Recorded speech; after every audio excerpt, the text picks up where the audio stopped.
हम वो कथा कहने जा रहे हैं कि रावण से हनुमान जी से भरी सभा में संवाद हो रहा है, वार्तालाप।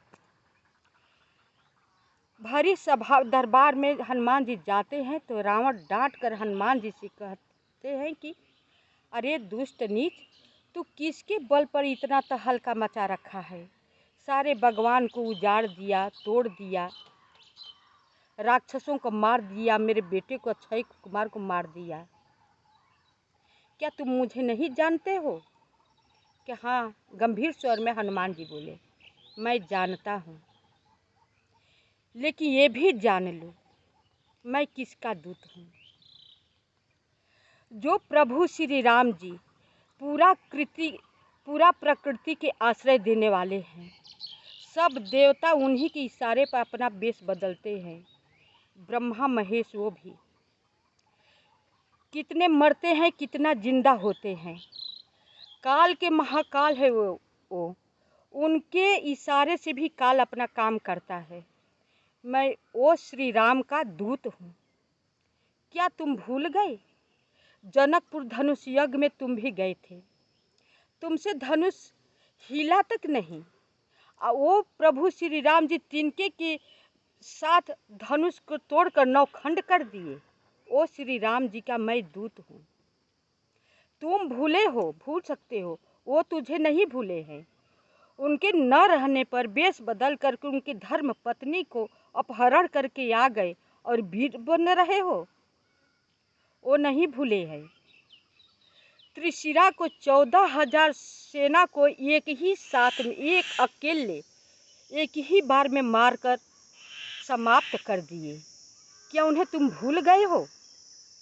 वो नहीं भूले हैं। अरे रावण, संभल जाओ, वो प्रभु श्री राम है, उनसे बैर मत करो। अभी से सीता जी को लेकर के चलो, उनके चरणों पर गिर जाओ, क्षमा याचना करो। वो दयालु हैं, करुणा निधान है, बहुत जल्दी क्षमा कर देते हैं। तुम्हें क्षमा कर देंगे। तुम बहुत अच्छे कुल के हो, अच्छे कुल विद्वान भी हो। तुम्हारे पास धन वैभव बहुत कुछ है, बल भी पर्याप्त है। क्षमा मांगकर सीता जी को लौटा दो, अकंटक राज करो, उनसे बैर मोल मत लो, नहीं तो एक ही बार में तुम्हारी लंका को विनाश हो जाएगी।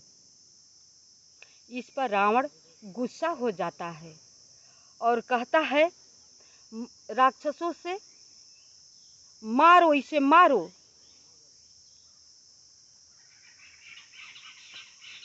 उसमें विभीषण जी कहे कि नहीं, दूत को मारना कहाँ का उचित है, मारो मत, कोई दंड देकर के अंग भंग कर दिया जाए।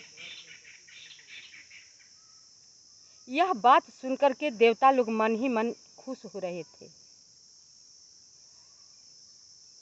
अब सोचते हैं रावण की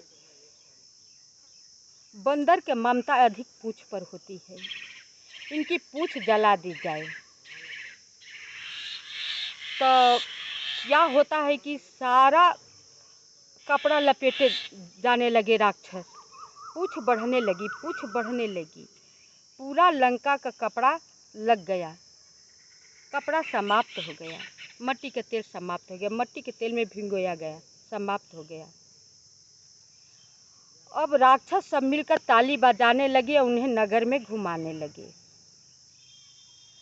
देखे भक्तराज हनुमान जी की अब मेरी पूंछ अच्छी तरह से अगिन लग गई है, पकड़ ली है। एक ही झटका अपने पूंछ से मारा कि राक्षस धड़ाम धड़ाम गिरे, अपने जान प्राण लेकर के भागे।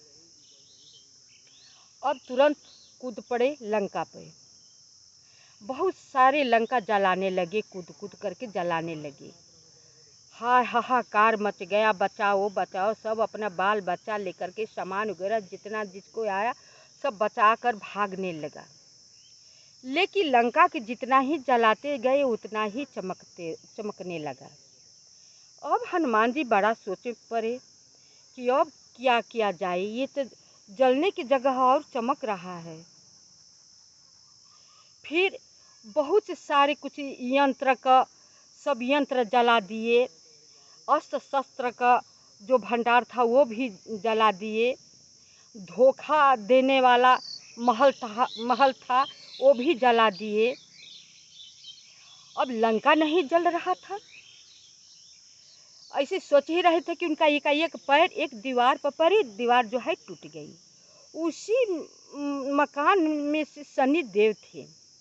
शनिदेव निकले, पूछे हनुमान जी से सारी बात की बात किया है। हनुमान जी ने सारी बात बताई। क्या अच्छा ठीक है, इन्हें मैं जला देता हूँ। थोड़ा सा कनखी शनिदेव देखे, लंका उनका सोने का राख हो गया। तभी तो शनिदेव को सब लोग कहते हैं कि सोने के लंका जला दिए। शनिदेव जिस पर होते हैं वास्तव में जलाकर खाक कर देते हैं। लंका शनिदेव ने जलाकर खाक कर दी। जब सारी लंका जल गई,